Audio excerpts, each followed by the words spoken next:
Je me sens redevable envers celui qui a changé ma vie. Il m'a dit toutes mes équations sont à lui. Alors je lui écris ces chants d'amour. Messieurs membres du jury, chers familles et distingués invités, bonjour. Bonjour. Nous avons le réel plaisir de nous tenir devant vous pour vous présenter les fruits de nos recherches appelées en système LMD, les projets Titoré, dont l'intitulé parle de la protection de l'enfant pendant l'instance en divorce des ses pères et mères, cas de la garde de l'enfant en République démocratique du Congo, analyse critique. Avant tout, nous tenons à remercier avec gratitude l'assistante publique qui, malgré ses multiples occupations, a accepté d'assurer la direction de ce travail. Nos sincères remerciements s'adressent à vous aussi, nos encadreurs, car vos conseils et remarques ont été très bénéfiques à l'élaboration de ce travail. Que la perle rose rare revient à vous, nos chers parents, donc papa qui a coupé Wakadilo Moïse, de nous avoir montré les chemins de l'école. À vous aussi, nos frères et sœurs, cousins et cousines, amis et connaissances, d'avoir contribué d'une manière ou d'une autre à notre formation universitaire.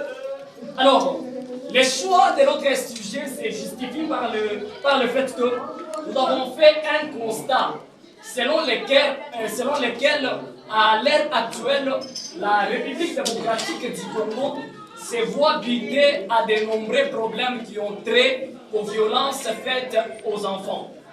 Et surtout ces derniers sont souvent victimes lorsque leurs pères et mères sont en instance de divorce, ou soit lorsque leurs pères et mères ont déjà divorcé. Alors, pour arriver à analyser le contenu de notre sujet, nous avons fait recours à deux méthodes. Premièrement, nous avons utilisé la méthode analytique et deuxièmement, nous avons utilisé la méthode exégétique. Alors, la méthode analytique nous a permis d'analyser la question sur la protection de l'enfant pendant l'instance en divorce de ses pères et mères, et la méthode exégétique ou juridique, quant à elle, nous a permis d'entrer en profondeur et d'élucider les différents textes légaux qui régissent cette matière, ainsi que certains ouvrages en rapport avec notre sujet. Alors, le travail ici présent comprend 3 chapitres. Et le premier chapitre parle sur les considérations générales sur la protection de l'enfant. Et ces chapitres, nous l'avons subdivisé en 2 sections. Et la première section concerne les définitions des concepts de base. Et du fait que notre sujet cadre avec la matière de l'enfant. Alors, nous avons eu à exploiter quelques termes en rapport avec notre sujet. C'était tel que l'enfant en conflit avec la loi, l'enfant en situation exceptionnelle, l'enfant émancipé, un mineur, ainsi que d'autres termes que vous allez trouver dans notre travail. Et la deuxième section, quant à elle, était consacrée au mariage en droit positif congolais. Alors, en droit positif congolais, là-bas, nous avons parlé sur les mariages civils ainsi que les mariages coutumiers, ainsi que d'autres points qui se rapportent toujours au mariage en droit positif congolais. Et le deuxième chapitre parle sur la problématique de la protection de l'enfant en République démocratique du Congo. Et sur ces chapitres, nous avons parlé sur les droits et les devoirs de l'enfant. Et nous avons parlé aussi sur les différents types de protection de l'enfant prévus par le législateur congolais. Et juste après ça, c'est alors que nous avons analysé les différents organes de protection sociale de l'enfant. Et enfin, nous avons terminé avec le 3e chapitre qui est intitulé « Les divorces et ses conséquences sur la protection de l'enfant ». Alors, nous avons conclu notre travail en disant ceci. J'attire votre attention. J'attire votre attention. Nous avons conclu notre travail en disant ceci. Le divorce a plus de conséquences sur les enfants que sur les parents. Parce que les parents divorcés ne mettent pas beaucoup de temps pour se remarier. Donc vous allez constater quelqu'un qui divorce et après 3 mois, il se trouve déjà une femme. Si c'est une femme, il se trouve déjà un mari et il commence encore un foyer. Alors, quand les choses se passent ainsi, vous allez constater que les enfants qui sont venus du premier mariage seront dans l'autoprise en charge, donc ils seront délaissés par leurs parents. Et c'est alors que nous avons fait cette suggestion à tous les parents de la République démocratique du Congo et en particulier à ceux qui sont ici présents que l'on se marie pour la vie et non pas pour faire souffrir les enfants.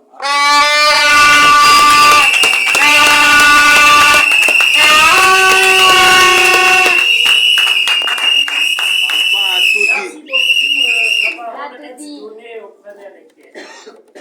Merci beaucoup, monsieur le directeur Parador, de votre droit étudiant qui démontre la connaissance juridique. Il a vraiment soif de déchirer le droit.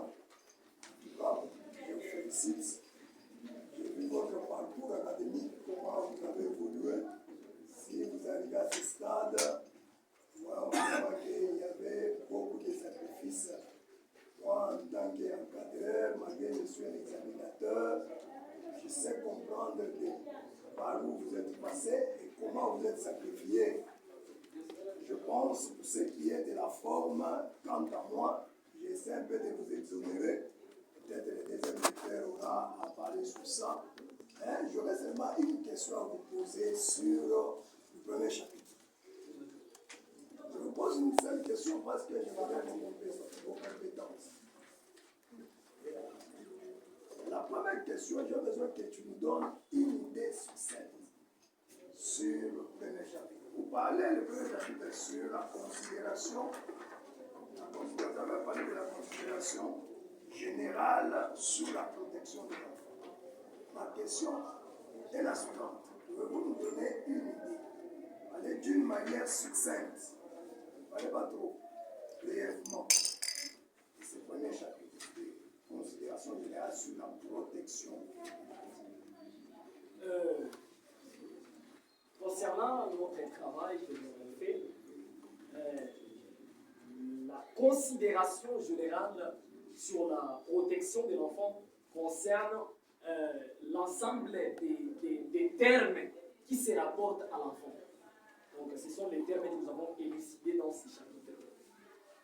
Vous avez fait d'expliciter cela. En tout cas, merci beaucoup.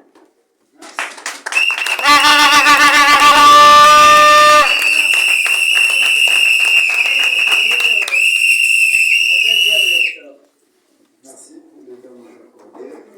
Parce que si vous parlez de père et mère, c'est qu'il suppose qu'il y a un divorce, les parents ne vivent pas ensemble. Et à quel âge l'enfant peut être donné à ses parents, à l'un de ses parents, soit à papa ou à maman? Et la deuxième question, c'est que vous nous dites la procédure à suivre pour déboucher à la garde d'enfant. Vous avez la parole. Je commence d'abord avec la deuxième question. À quel âge l'enfant peut être donné en garde à ses pères et mères? Donc, l'enfant peut être donné en garde à ses pères et mères lorsqu'il n'a pas encore atteint l'âge de 18 ans.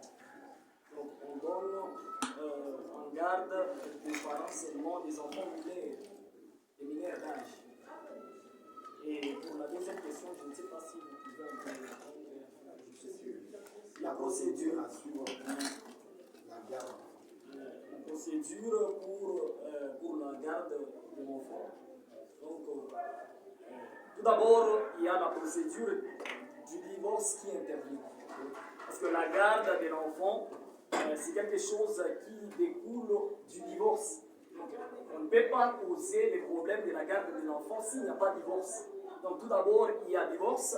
Maintenant, lorsqu'il y a la décision finale qui prononce le divorce, c'est alors que les décisions qui concernent même la garde de l'enfant doivent être prises et d'autres décisions qui accompagnent le divorce. Merci, mais pour terminer, parce que ce que vous avez répondu amène à un éclaircissement. Cet éclaircissement, je commence d'abord, vous avez dit tout à l'heure, et vous avez tiré l'attention de tout le monde. C'est là que je ne veux pas que les gens parlent avec un flou. Vous avez dit, lorsque, ça c'est le constat que vous avez fait dans la cité, un homme et une femme divorce. Or, le terme divorce nous amène devant les instances judiciaires. Le divorce n'est pas prononcé par les parquets, même pas par la mairie, même pas par le gouvernement, c'est le tribunal. Et c'est le tribunal d'épée. Alors, vous avez dit, une femme divorcée avec son mari, 3 mois après, elle se remarie, l'homme aussi se remarie. Quand est-ce qu'une femme divorcée au terme juridique peut-elle se remarier? Parce que quand vous dites ici 3 mois, 2 fois, un homme peut se remarier, bon, ça, quelqu'un peut sortir avec ça dans la tête. 2 mois ou 1 mois après, il dit bon, moi je veux me remarier. Alors moi je ne pas sur la femme. Sur la femme, oui. Ok. Nous avons dit que tout d'abord la garde de l'enfant c'est quelque chose qui est du divorce. Il se fait que lorsqu'il y a une décision qui prononce le divorce entre des conjoints, c'est vrai qu'il y a ce qu'on appelle les voies de recours. Il y a les voies de recours qui sont prévues par les législateurs congolais. Il y a les voies de recours ordinaires et extraordinaires, comme on appelle l'opposition.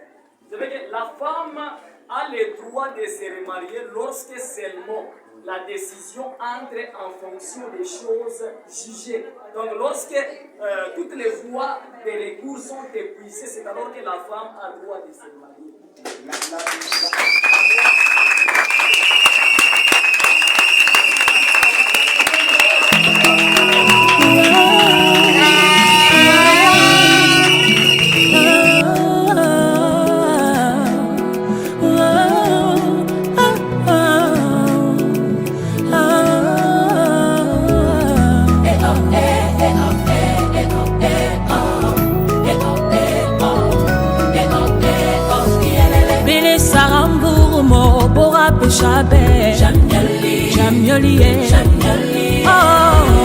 Bele Sarambourmo qui est